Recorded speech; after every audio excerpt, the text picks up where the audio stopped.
Bird of Prey 5. El Karuga. Qapla!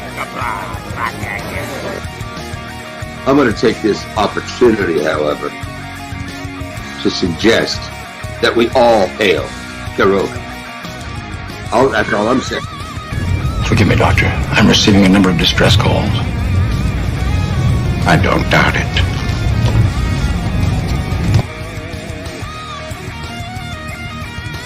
Y'all remember to tip your waitresses.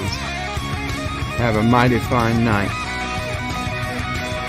If you come in peace, surrender or be destroyed. If you're here to make war, we surrender. Both good. The important thing is I'm needing new people. When the appointed hour arrives, the Marauders will deactivate their cloaking devices and begin transporting Klingon shock troops directly to the landing zone. Landing zone? Where? Tell me. Why not? Your feeble weapons will be useless against us. We will kill all your males and take your females to mate with. All right. Now the Federation's taking over, whether you like it or not.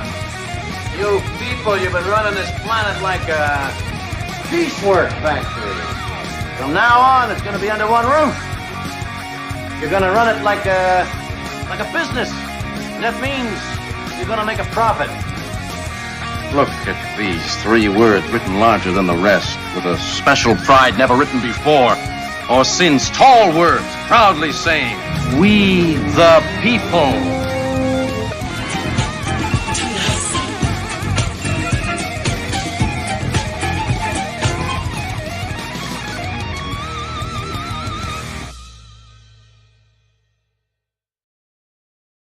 Hi, I'm Nicole DeBoer. I played Lieutenant Ezri Dax on DS9, and I welcome you to Bird of Prey 5 channel.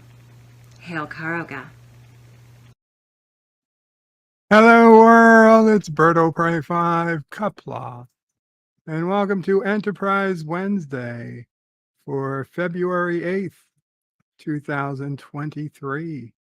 Today we'll be watching Season 1, Episode 19, Acquisition, or also known as that Ferengi episode. And Qapla, and welcome to the panel, Resolute Germ and Mr. Londell. Qapla, guys. Qapla, bird. And yes, that people with the hearing, you heard some new music, different music today.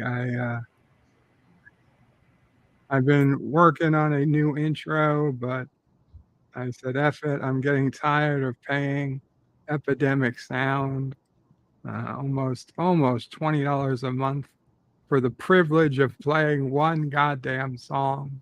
The one song on my intro is the only thing I have Epidemic Sound for, apparently. I used their music early in the days, but then I stopped. And it's been 2 or 3 years now since I've used anything new from them, and like literally just for the song. If I don't play them the money, then the old stuff can stay, but any new stuff gets copyright claimed. So and I could never use the stuff on the Bird of Prey 5X channel because I only have one channel allowed. So I was like, that sucks. I uploaded stuff over the years to Bird of Prey 5X and instant copyright claim.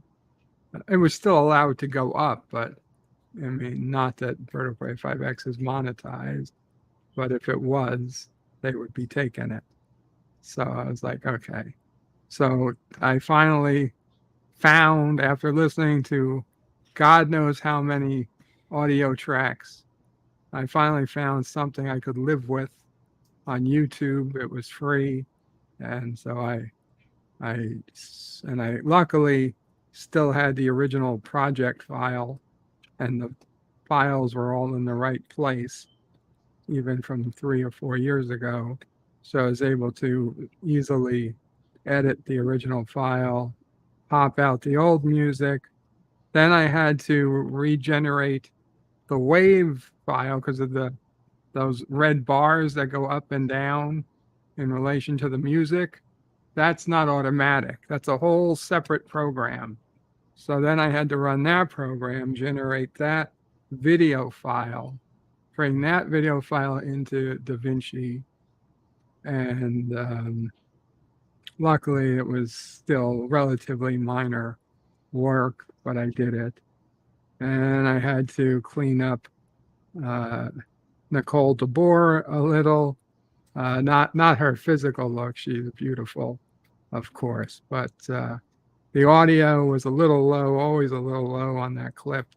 So I raised it there. I lowered the song volume, and I added, of course, a little bit of the Karogan flag at the end, which I'm sure everybody noticed, and a little extra Deep Space Nine. This new music was about 2 seconds shorter than the old music. Rather than edit everything to size, I just put in a little more DS9 in the middle to hold us over. Overall, I really enjoy it, but I'm also working on the updated credits that'll be completely different, hopefully this year. We'll see.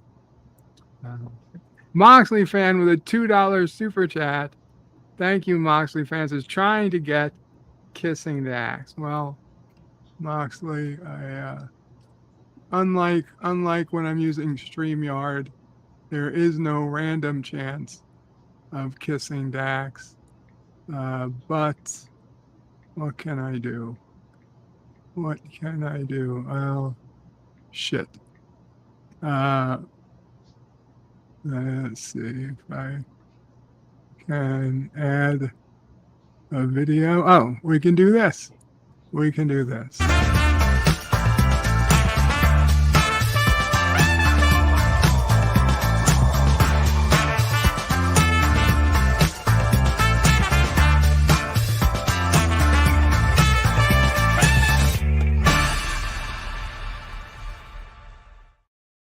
There you go. There you go. Get us started with some kissing Dax. Captain Fandom Nerd was first in the chat, says greetings, Captain. John Araki says a Vulcan hello to all. Mike Richards is not to you, John Araki, just the thought of a Vulcan hello makes me sick. Mike Richards is greetings from Columbus, Ohio. Greetings, Mike Richards. Resolute Germ said hello. Welcome, Resolute. LDG Free the Net says new music, absolutely, as did Resolute. And Miss Londell said Qapla. Kronos is in the house, says the tips count. They do. The tip always counts. And Yvette says good evening, Bird and everyone. Qapla. Good evening to the lovely Yvette. Kronos says hey all, and or Qapla. And Moxley fan saw the new intro or heard the new intro. Not it's just music. The rest of the intro is 95% the same. Miss Lindell's Groovy Movie says never thought of you as a metalhead. Me? I never thought of myself as a metalhead either. I just heard some music that sounded decent and could, possibly. I'll be honest. At first, I was lazy, and I wasn't sure that the program that could redo the waveforms would work. So I was going to just try to change the music and keep the old waveform and hope nobody noticed that it didn't quite sync up to the music. So I was looking for something with a similar amount of beats per minute as the old song. But in hindsight, it turned out to be fairly easy fix. So I did not try to pass off the old waveform as this new song. Mike Richards has thought I was having one of those LSD flashbacks they've been promising me all of these years. Chrono says maybe he pretends to be, and Chrono says he never did LDS. John DeMarco says greetings, all greetings, John. Kronos says, hello, nurse. Moxley fans is Bird of Prey. Qapla Bird, new intro, new music. Nice. Hope you and the family are doing well today. Thank you, Moxley. Also says, we, the people. Kronos says, dang, Ferengi. Yes, there's a panel, Kronos. You're welcome to come up on the panel, Kronos. You know where it is. The link to join the panel is pinned to the top. And there's also, if you click on that, there's also a link to go to the screening room where it is you can watch today's episode with us live. Season 1, episode 19, Acquisition of Enterprise. Otherwise, if you can't watch in the screening room, get your own copy on DVD, Blu-ray, or somewhere that you can stream it, like Paramount Plus, and you can watch along that way. If you're only watching in YouTube, you'll get a screenshot every 10 seconds or so, so you have some idea what's going on in the show. Kronos is talking about with tongue to the planet Vinci. I don't even notice the Krogan flag. Well, I put it there in at the end. Kronos says, smoochies, there's the tongue. And Mozzie fan says, there we go. Thanks, Bird, for kissing Dak. You're welcome, Moxley. The Random Menace says, greetings from the future. I hope we will meet the Ferengi on Strange New Worlds, the third best Trek after DS9 and Prodigy. I'm thinking the Russians put something into the Slovakian water, and it's causing Random Menace to go a little crazy. Kronos says Moxley is happy now. Kronos says hey to Time Dude, who says hey back. Kronos says I thought Bird was a melon head. I don't know what that means. And Kronos says, wow, I have a lot of tabs now. Good for you. I always encourage more tabs. So everybody ready to watch episode 19? Okay. Random Menace is not crazy. Mother had me tested. Yes, but now if the Russians put something in the water, you might have gone crazy. Okay. So we're going to head to the screening room. We'll count down and we will start watching.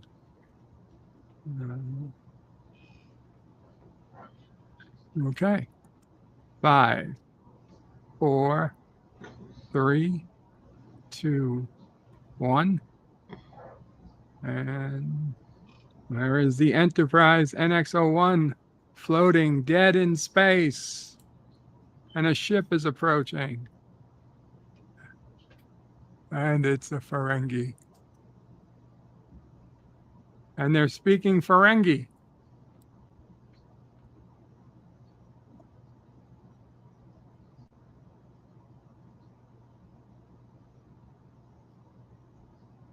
It'd be nice to have some English titles.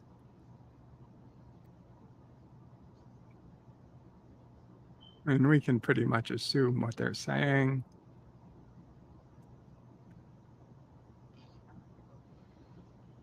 And we've got the opening credits. Enterprise. See, this is what happens. You have otherwise intelligent people, Brendan Braga and Rick Berman. And what do? They're like, Star Trek's been doing so well these last, 15 years. Let's go ahead and stop calling our show Star Trek. So we can try and get new people. And let's put on this ridiculous opening. Which, don't get me wrong, I like the videos they're playing. But the music is just... And I like the song. In hindsight, I've come around. I don't hate the music, but this was too much of an ask. This is not the type of thing people are going to like.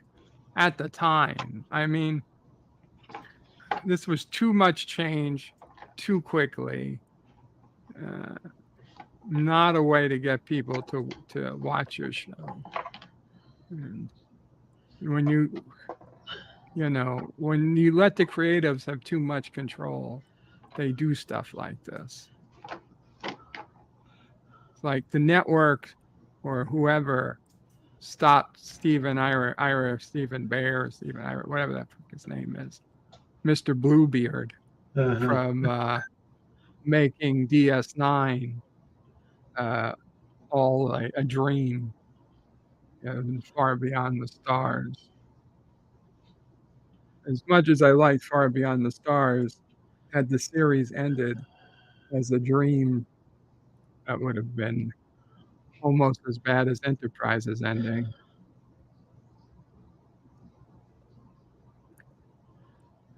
I'm not babbling, Kronos. I'm educating.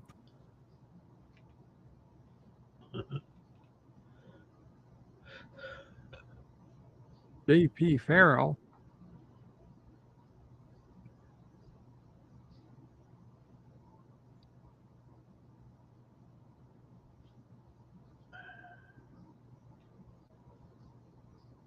Nobody wants to taste that food.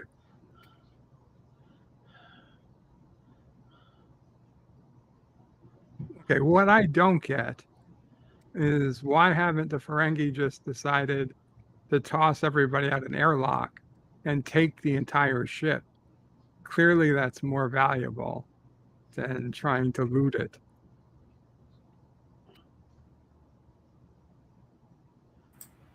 Don't be too hasty, Bird. There's always the Orions they can sell the crew to. Mm-hmm.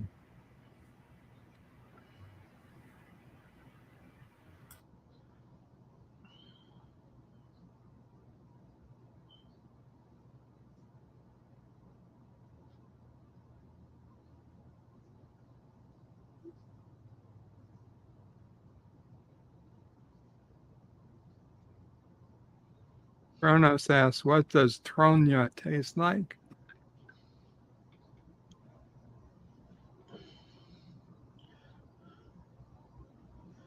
Tranya, he's been watching TOS again.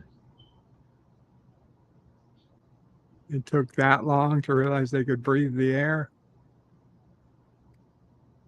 Wouldn't that have been the first thing you checked?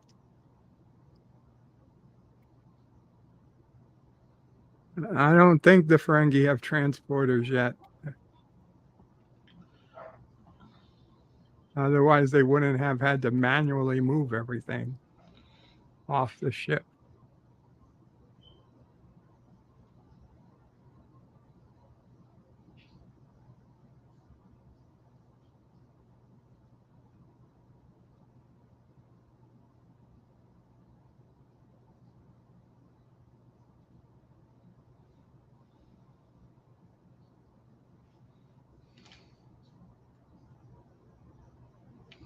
The old Ferengi whip.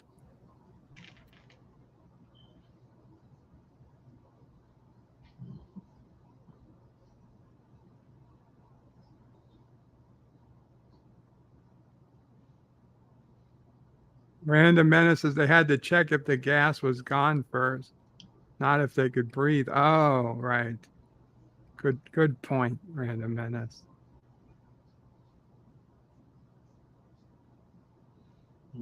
Oh, so that's what that deal was in engineering.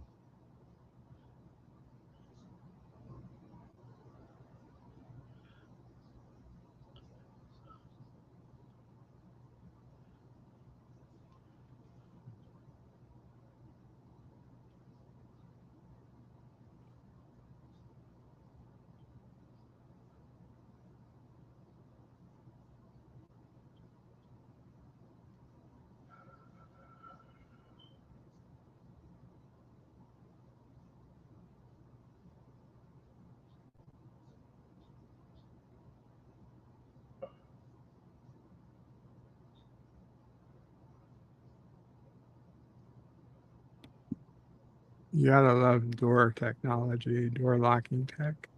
So easily overcome. Mm-hmm. Yeah. That's supposed to be a quarantine area. Yeah. You'd think they make it a little harder than pulling one wire. Well, remember, T'Pol got out of quarantine once, and she had something wrong with her. So I love that they come with ramps.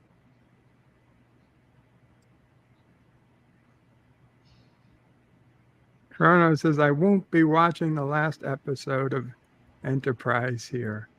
I don't blame you, Kronos.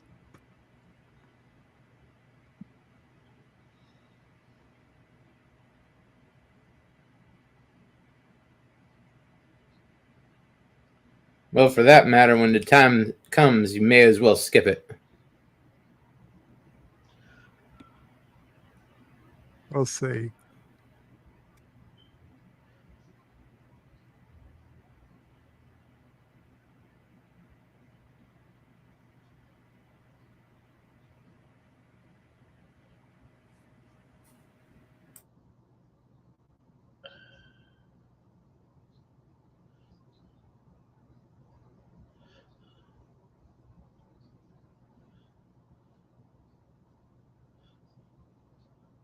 damn. They took a photon torpedo.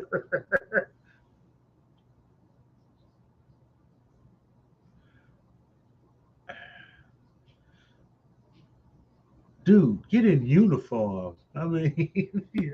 Yeah, it wouldn't be that hard to find a uniform to slip on.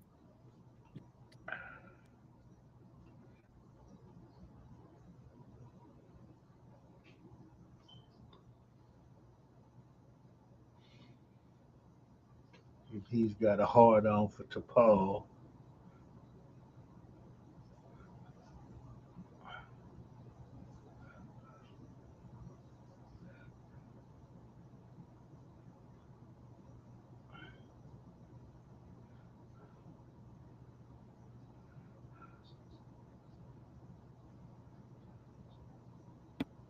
Trying to figure out which one is Jeffrey Combs and which one is Neelix, Ethan Phillips. That's Jeffrey Combs there. Yeah. The one who looks like Brunt. Yeah.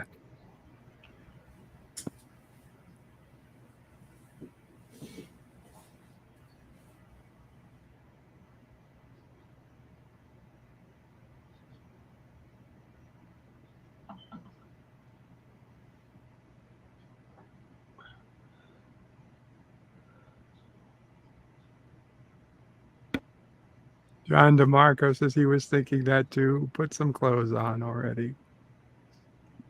No, Ferengi have some colorful socks.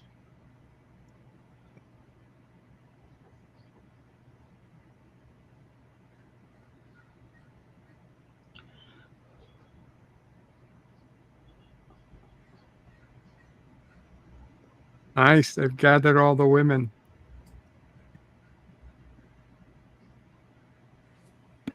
Clearly, they're going to give them all some type of award. Huh.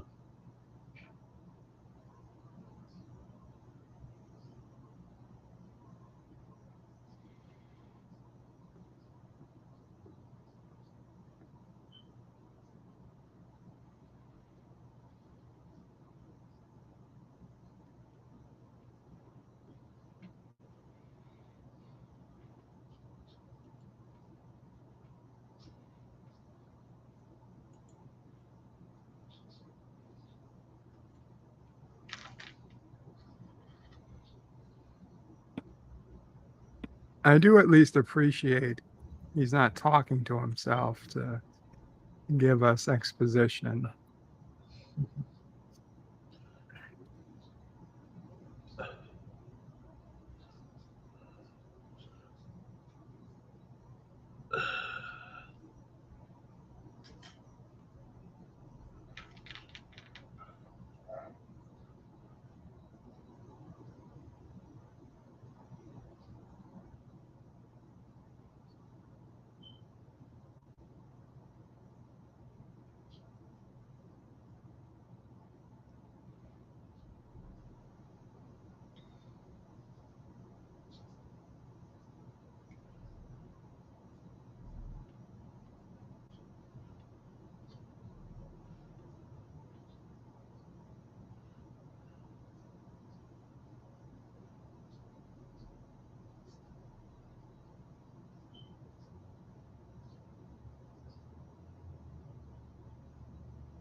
Hello, Professor Brandy Specs. Platinum.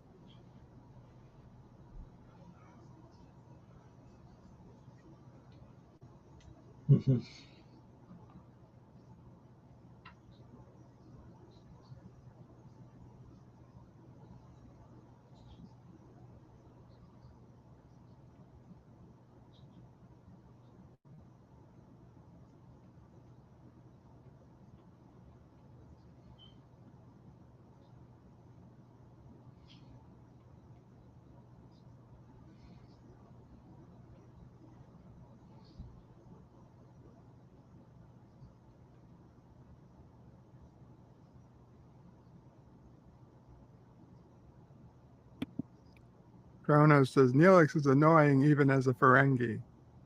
Qapla, Professor.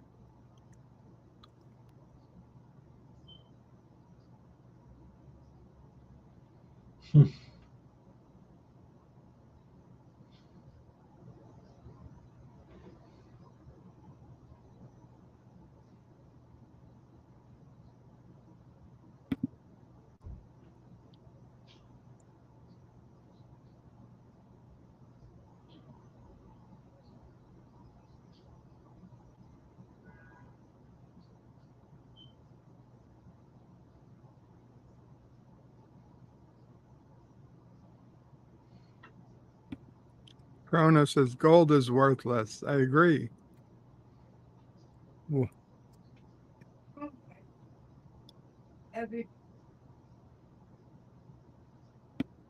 Mom over A says everybody can send her their worthless gold.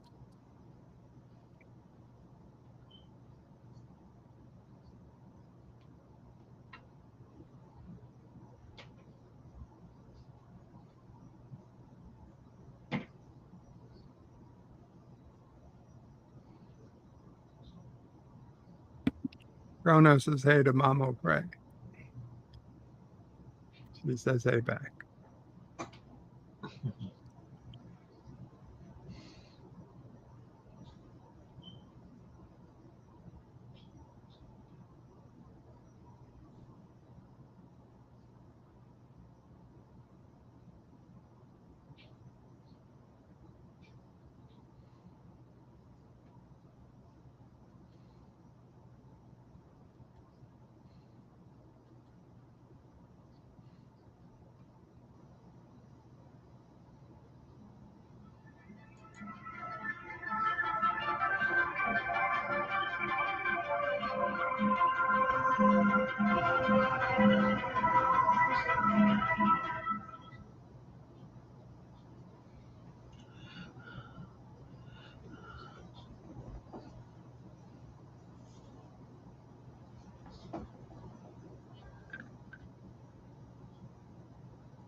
Yep.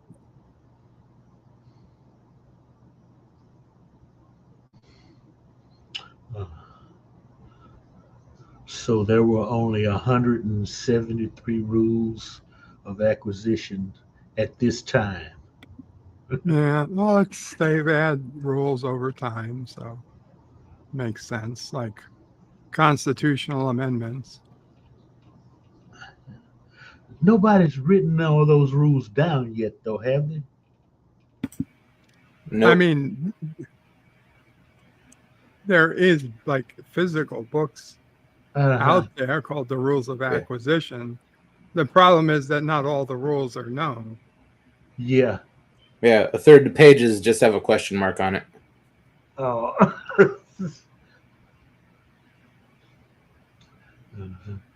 I thought some nerd would have done that by now.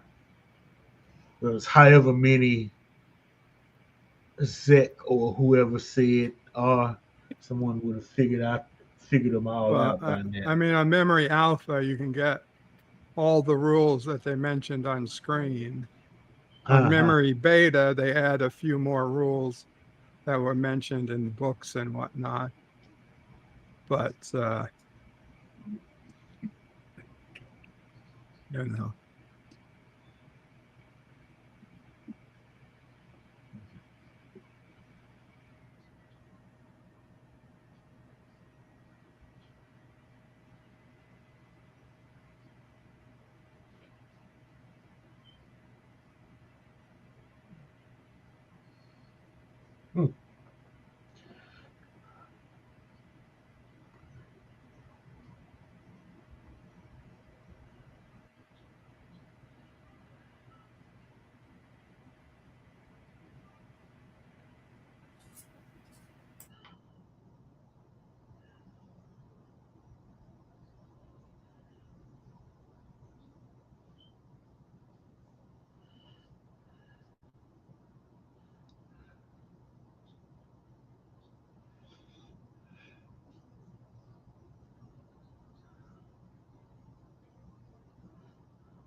And take Commander Riker with you.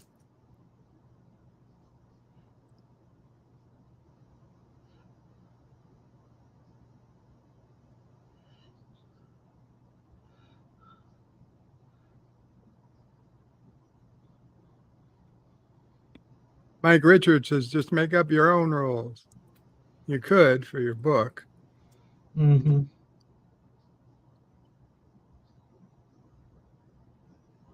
Yes, let's just inject T'Pol with an unknown medication. Hopefully it's safe for Vulcans.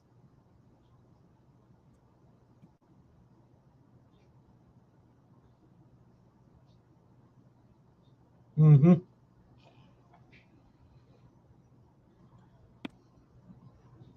Yes, very convenient. They left the hypo spray laying around, says John DeMarco.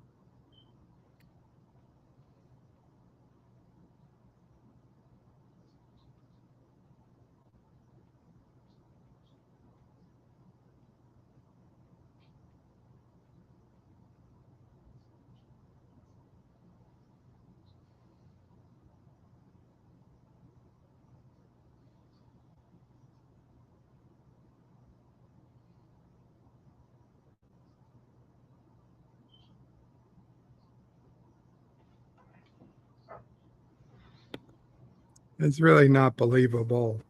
The Ferengi don't know who the Vulcans are.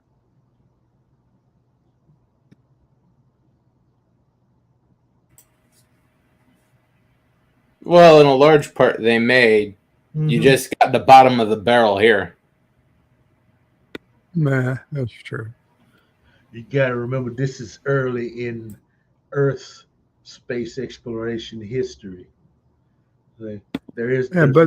There's no Federation yet. Yeah, but the Vulcans have been exploring space for quite a while. Yeah, but the Vulcans won't pay you any attention until you get warp drive. See? Well, these Ferengi have warp drive. I didn't hear anything about warp drive. Well, they wouldn't be in the middle of space if they didn't.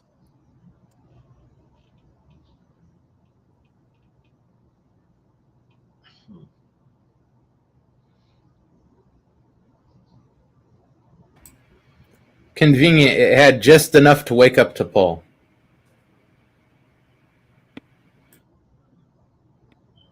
John DeMarco also says he finds it unbelievable the Ferengi are operating so close to Earth, but the Federation doesn't meet them for another 200 years. Well, this one ship was clearly off on its own in deep space compared to the Ferengi. Remember now, this show is the one that's off kilter when it comes to canon. Okay. Yeah, Random Menace. This is like a 2 on the inconsistency scale, where Strange New World is at like a 15 out of 10 on the inconsistency scale. orders of magnitude different. I've only seen one episode of Strange New Worlds, and it was bad enough the way they butchered the canon there. So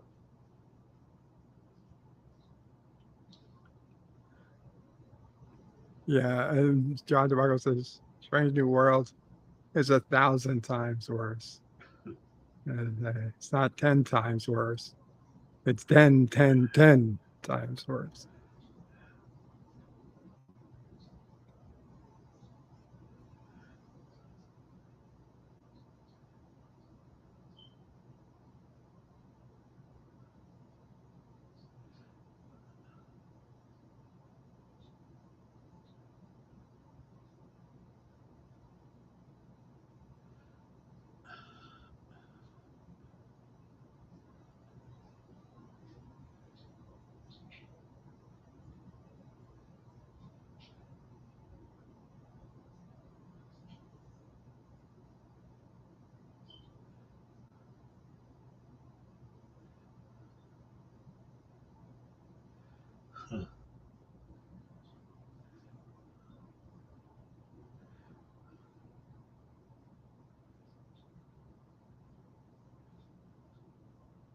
Biomatter resequencer. That's poop.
Miranda Menace says Jerry Taylor said never put canon in way of a story. And you are just old inflexible men who yell at every new trick to get off your lawn. And it's weird that I'm the same age as old people. I don't know who Jerry Taylor is, but she's wrong. Or he. I don't it's even a woman. know. She wrote okay, the episode where Crusher took charge of the Enterprise. She wrote that episode. Okay. She's still wrong about canon.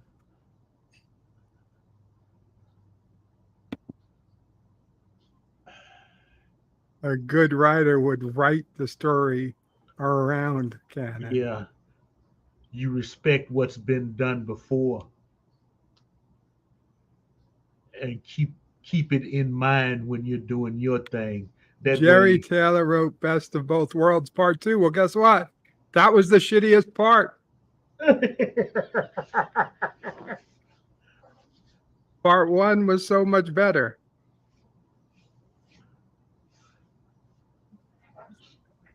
I got plenty of problems with Best of Both Worlds Part 2. Thank you, John DeMarco. A good writer can create a good story without violating canon.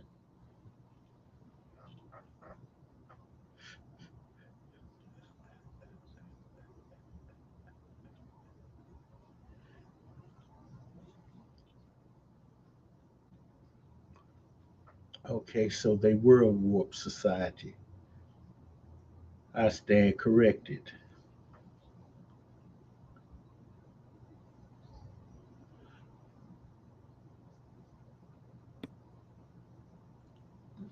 Miranda Menace says James R. Kirk disagrees with canon. Well, it was sorted. That was a pilot. It doesn't count. Right. The canon has been settled. It's James T. Kirk now.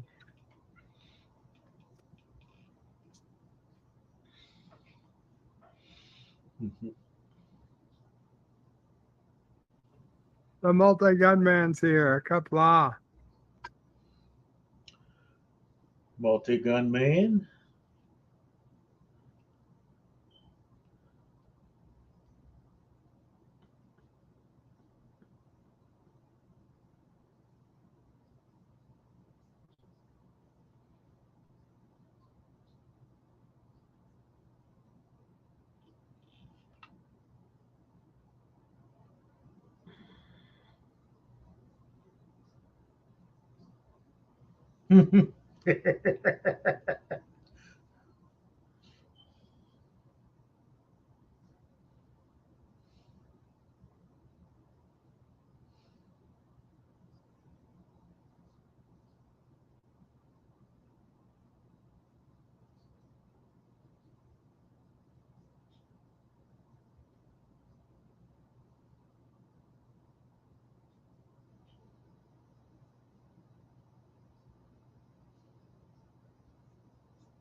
Porthos.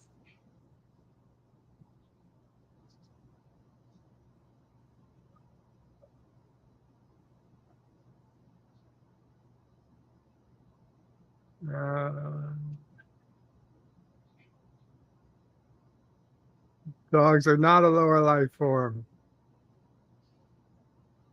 It depends on the dog. Not a beagle.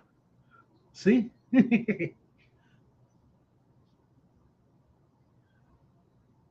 Oh. Piss on him, Kronos. Kronos. Porthos. Porthos. Ah. No. No, don't put Porthos in the box. Not the box. Aw.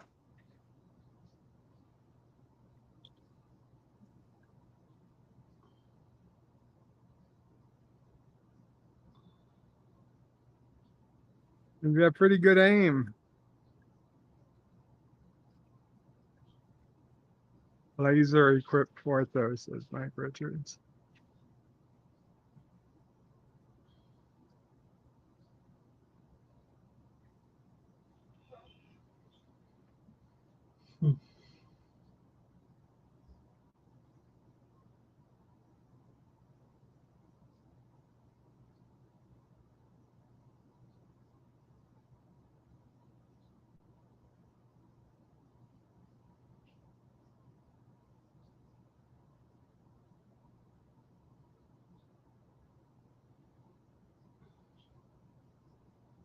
He went right for the ear.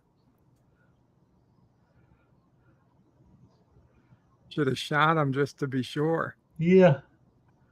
I'd have lasered off a kneecap. He's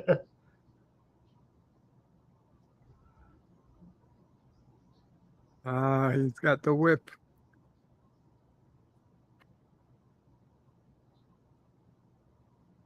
Neelix gets the last laugh. Aroo, says Kronos. Whip it.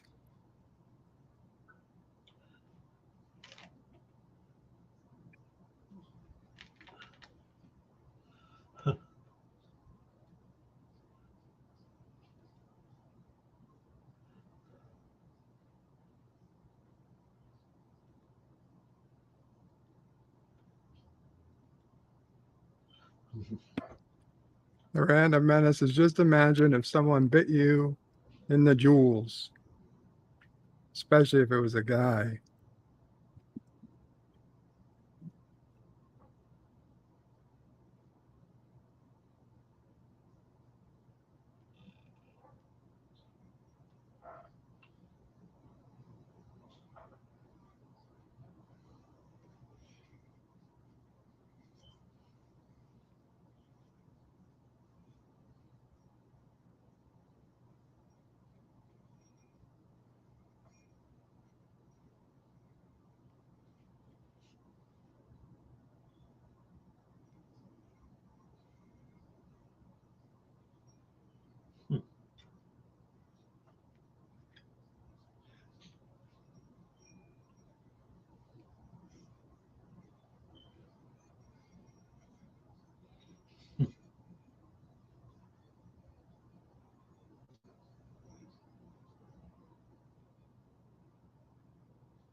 Hmm.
Huh.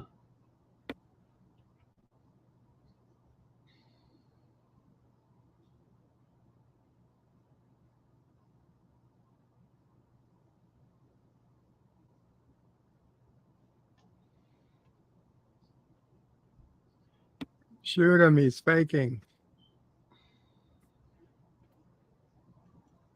Water polo.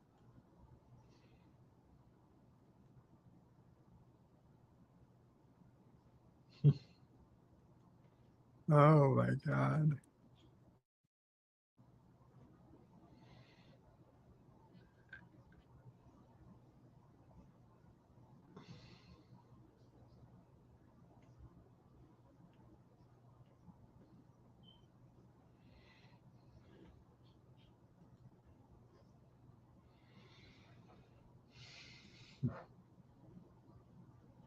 Red of Venice's water polo is played on seahorses.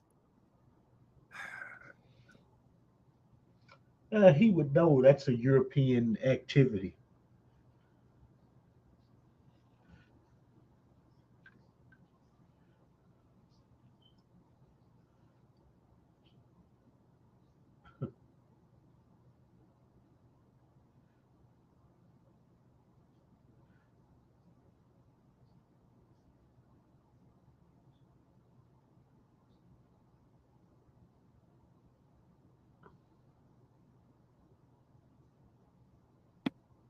Chrono says Mr. Ed feels left out.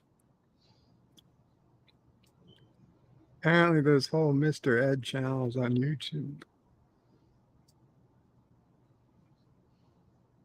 She's not lying. We are a terrible race. Random Menace used to play water polo for 2 years. Tough sport. Yeah, not to mention what it does to the horses.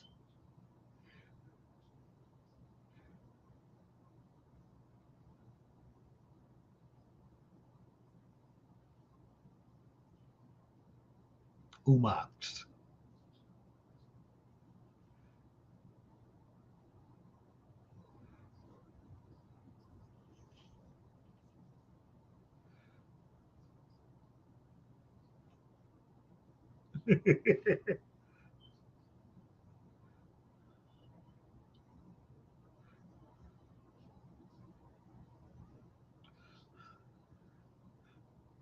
Oh.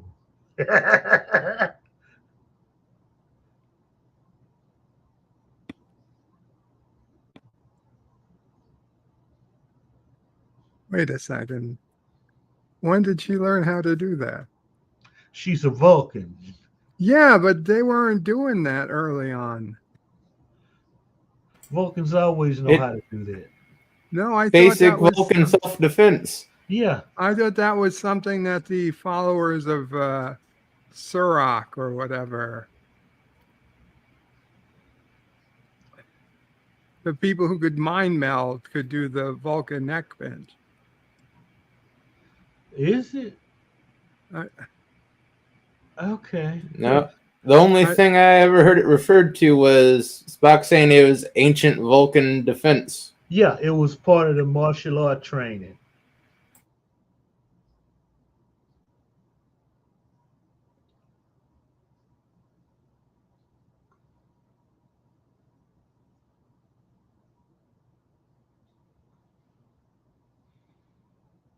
Bruno says even Archer can neck pinch.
Reclamation unit.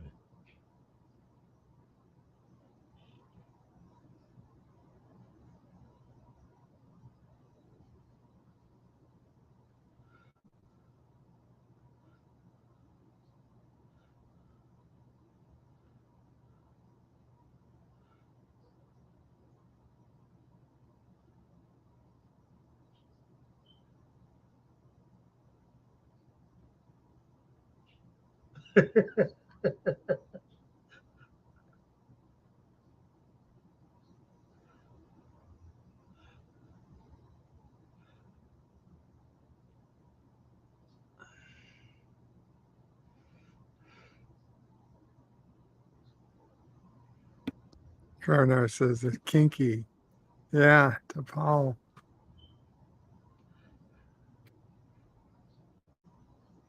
Now, look at all the characters, main characters, that didn't get a single line this episode.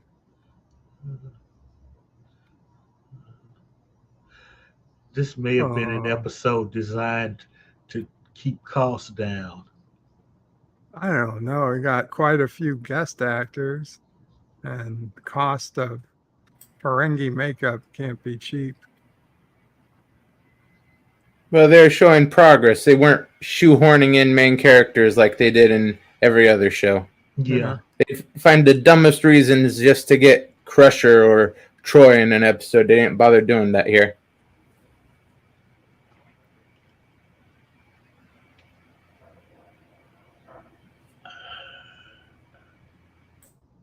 Oshie was just in a scene to fall asleep.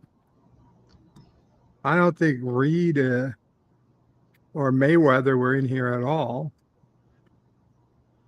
Well, you saw Mayweather. If you saw Mayweather, he was on the bridge, and you just missed him because you were focused on the Ferengi. That's possible. And that's probably where Reed was too. Yeah, I think they just dumped them out of chairs. That's about all. Mm-hmm. I mean, we saw Phlox on the floor too. He didn't get to say anything.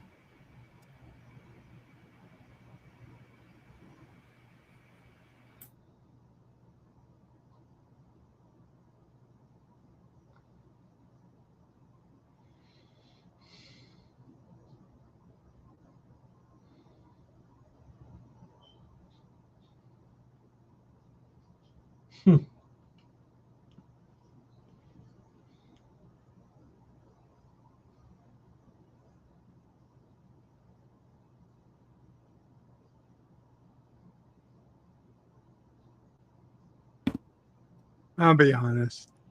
I just like the episode for Porthos. Mm. Not a whole lot of Porthos episodes Yeah. for a show that has a beagle on board.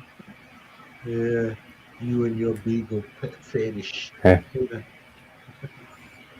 Man, it's not a great episode, but like pretty much all Ferengi episodes, it's a fun episode. Yeah, It could have been better.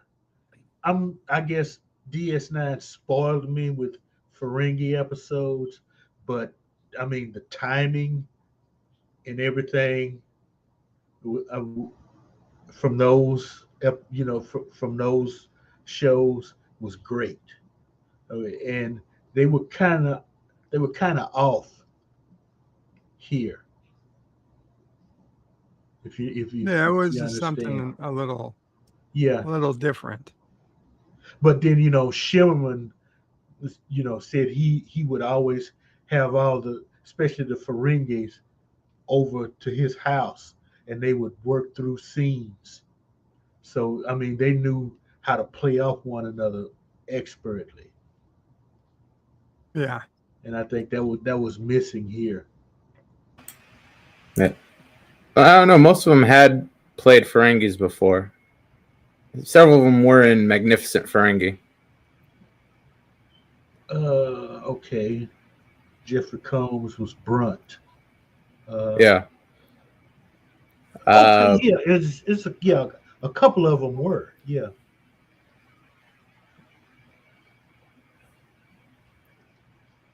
I think the fact that the first couple of minutes there was no the Ferengi were speaking, but there was no English translation. That I don't think it's the biggest deal, but I think it hurt the episode a bit. In fact, more than a couple minutes. There was like 5 or 6 minutes, because even when they were on Enterprise, they were still talking in Ferengi until they got the translator working. They did that in Little Green Men too. Yeah, but in Little Green Men, it was good for the episode because they were trying to communicate and they couldn't. Where in here, they weren't trying to communicate. It was only like 30 seconds they were trying to communicate, and then it worked. I don't know. I'm just... Yeah. We may be just getting too damn picky, Professor Brandon Speck said, "Oh, Strange New World is crap." Chrono says this was a meh episode. I think it's a little better than a meh episode. I do expect a little more comedy when you got that many Ferengi on a Star Trek episode, though. We had some comedy, but I guess, yeah. See, the Ferengi, though, they're not... Quark, Armin Shimmerman, yeah, he used to get some comedy for sure, but I don't necessarily think they were always supposed to be the laugh, a laugh track. They weren't always supposed to be the funny race. I thought you could do serious Ferengi drama from time to time. This wasn't one of it, but yeah, it could have been done. I'm trying to remember some serious Ferengi drama, though. Well, that's the problem. There really isn't any. I mean, look, House of Quark, any of them, That's the closest one. You think? No. I mean, that was... the one... hilarious. The one where Quark and that other alien species from the Gamma Quadrant him stuck in the Defiant mess hall. Oh yeah, and they have to defuse it's the. on the bomb. Now, Yeah. granted, at the end, it's still played for laughs, where they become good friends and laugh about how this bomb was, how they should have offered a refund for the defective merchandise. I thought you didn't sell substandard merchandise, and this was supposed to detonate on impact, and they laugh it off. But before that, it was fairly serious. Mark was, teaching them how to be a Ferengi. Also, the episode where Quark and Cisco get captured by the Jem'Hadar, that one was, I wouldn't say serious, but it certainly wasn't comedic. Yeah, but I really didn't consider that a Ferengi episode. John DeMarco says Quark as an arms dealer. Now that's true. As an arms dealer is relatively serious. Those are more Quark episodes than Ferengi in general. Uh-huh. Anytime they're grouped together, they're sniveling, cowardly, greedy SOBs. No, wait, there was one you could consider serious. Remember Quark he had the Cardassian girlfriend. Remember she the woman, yeah. Yeah, she came on board. She was basically hiding from Cardassians because she was like this radical teacher. Yeah. Yeah. Again, that's more on Quark personally, not the Ferengi as a whole, though. Yeah. Like, whenever you see Zek, he's pretty much the stereotype. Yeah. He's a dirty old rich man. So yeah. I got that episode where the prophets try to change Zek. They make Zek into they messed Zek all up. into an ultra liberal, giving everything away for free. But it all had a happy ending. Rom skimmed off so much money and never got caught. That's what it's like being a Ferengi. So.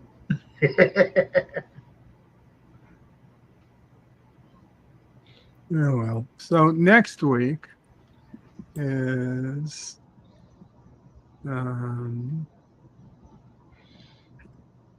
Oasis.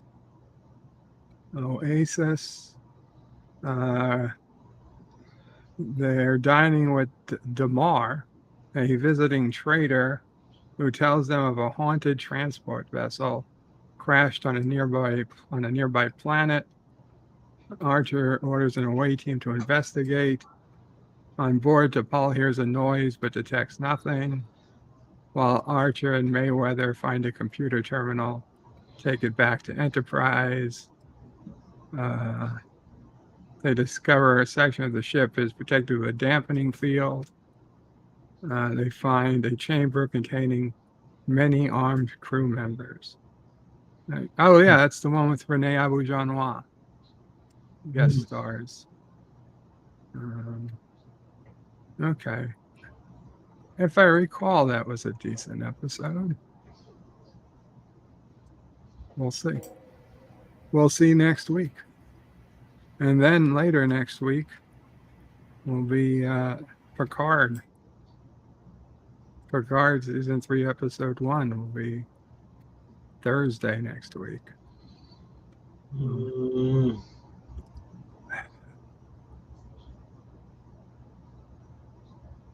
It'll be an interesting week. Not looking forward to that. Even you're going to need a drink for Picard. Have a little something ready, bird. We'll see. So next week's episode 20, Stan. Stanley.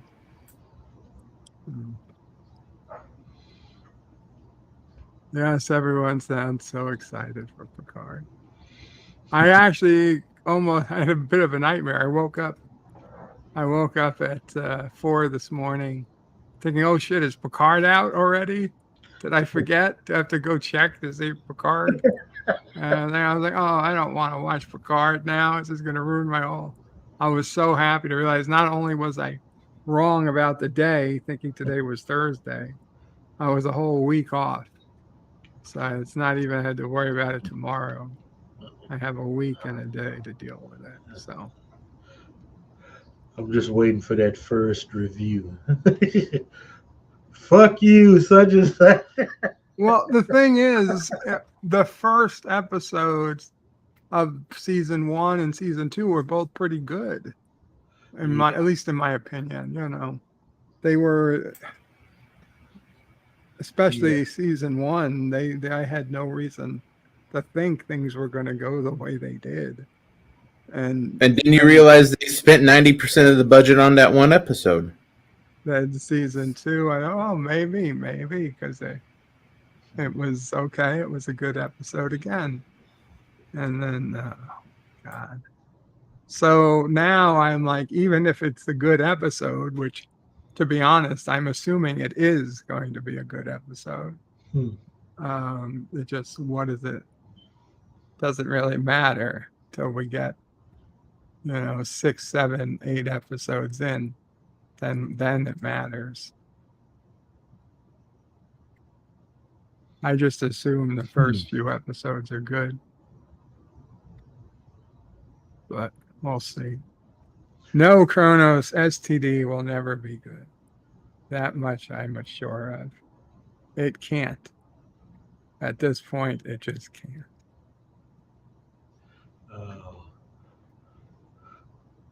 Stanley says, knowing that we could have had 3 good seasons, and now the best we can hope for is 1 of 3.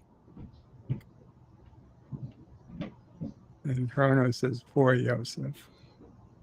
Yosef is if Yosef is happy, then I'm happy for Yosef. We'll leave it there. Anyway, Resolute, anything you want to say before we go? Yeah, glad I can be here again this week. And this Saturday morning cartoons, we're going over Godzilla the series 1998. Very cool. Cool. Mr. Lundell, anything you'd like to say? Oh, this was fun. Thank you. May have to. I'm going to try to do this more often if I can. But appreciate it. Check out my channel. 11:30. I'm running a serial at 12 o'clock. Nice groovy movie. Saturday, we are watching The Brides of Dracula for the Saturday cinema. 3 o'clock Brides, Central plural? Time. Yes, brides, plural. I had no idea that Dracula was a polygamist. Oh, hey, he's always been. Just look at the black and white movie. He's got like 3 chicks there trying to bite Renfield.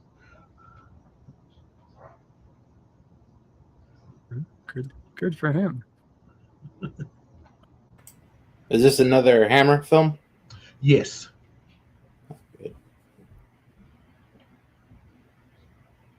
Okay. They do a lot better than any of the other releases.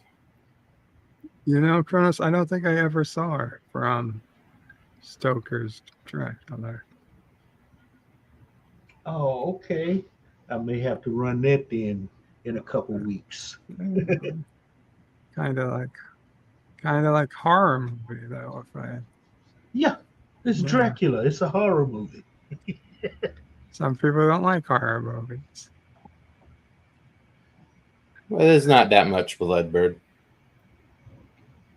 There's a very small window of vampires between serious horror and, twinkling, shiny Twilight vampires. You will never see a sparkly vampire Sparkly, on yeah, my sparkly channel. vampire. That's Okay. it. Never will you see that. Okay, as long as it's not sparkling. Stanley says people make fun of Keanu's accent, but I think Winona Ryder is even worse. And Corona says, are accents that important? Well, Kronos, I'll ask you this. Oh, are accents that important, eh? Yes, they are. So anyway, guys, thank you all for hanging out. We'll see you guys, I don't know, Friday for Bed Life. Mm-hmm. Qapla All, Bird and Panel out. Qapla.